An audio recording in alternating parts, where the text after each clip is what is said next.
2 ദിനവൃത്താന്തം 23 അധ്യായം 1 മുതൽ 21 വരെയുള്ള തിരുവചനങ്ങൾ.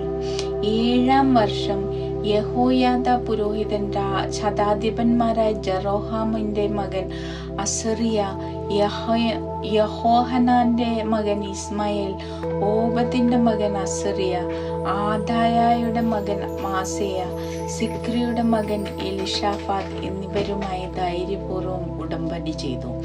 അവർ യൂദായിലെങ്ങും സഞ്ചരിച്ച നഗരങ്ങളിൽ നിന്ന് ലേവ്യരെയും ഇസ്രായേൽ കുടുംബ തലവന്മാരെയും ജെറുസലേമിൽ വിളിച്ചുകൂട്ടി.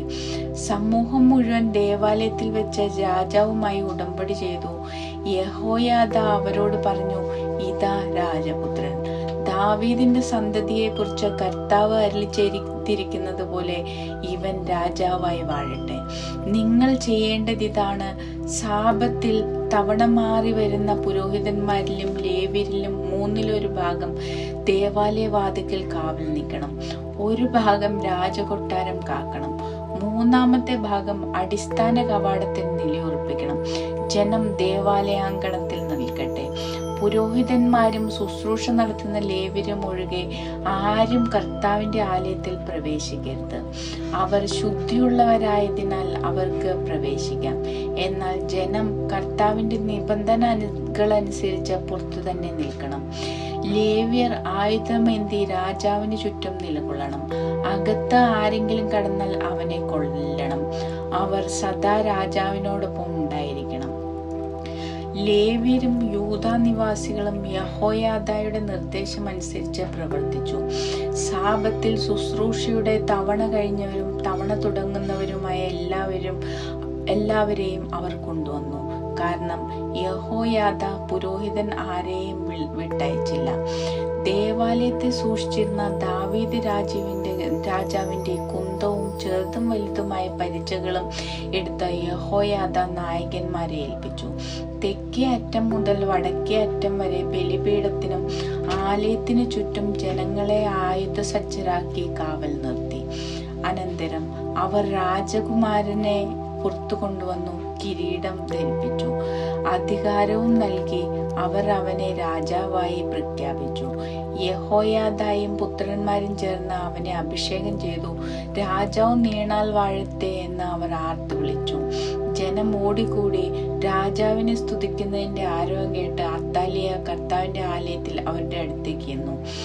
ദേവാലയ കവാടത്തിൽ സ്തംഭത്തിന് സമീപം രാജാവ് നിൽക്കുന്നത് അവൾ കണ്ടു.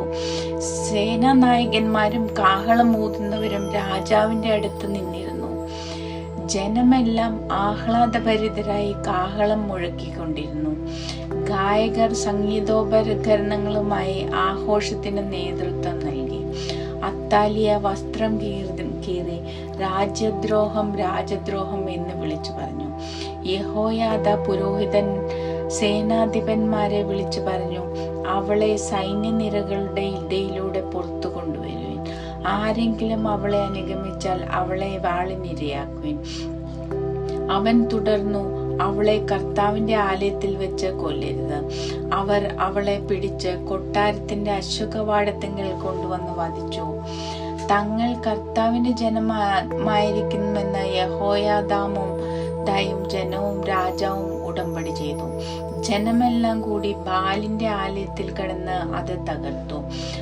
അവന്റെ ബലിപീഠങ്ങളും വിഗ്രഹങ്ങളും തച്ചുടച്ചു. ബാലിന്റെ പുരോഹിതനായ മത്താനെ ബലിപീഠത്തിന് മുൻപിൽ വെച്ച് വധിച്ചു. യഹോയാദ പുരോഹിതന്മാരുടെയും ലേവ്യന്മാരുടെയും മേൽനോട്ടത്തിൽ കർത്താവിന്റെ ആലയത്തിന് കാവൽക്കാരെ ഏർപ്പെടുത്തി. ദാവീദ് തന്റെ വിധിപ്രകാരം സന്തോഷത്തോടും ഗാനാലാപത്തോടും കൂടെ മോശയുടെ നിയമമനുസരിച്ച് കർത്താവിന് ദഹനബലികൾ അർപ്പിക്കുന്നതിനും അവിടുത്തെ ആലയത്തിന്റെ ചുമതല വഹിക്കുന്നതിനും ലേവ്യ പുരോഹിതന്മാരെയും ലേവ്യരെയും നിയോഗിച്ചിരുന്നു.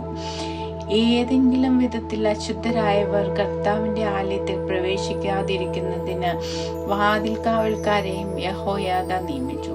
സേനാനായകന്മാർ, പൗരമുഖ്യർ, ദേശാധിപന്മാർ എന്നിവരെയും ജനത്തിന്റെ അകമ്പടിയോടെ അവൻ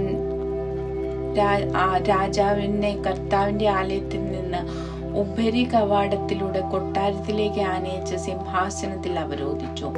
ജനം ആഹ്ലാദിച്ചു. അത്താലിയ വാളിനിരയായതോടെ നഗരം ശാന്തമായി.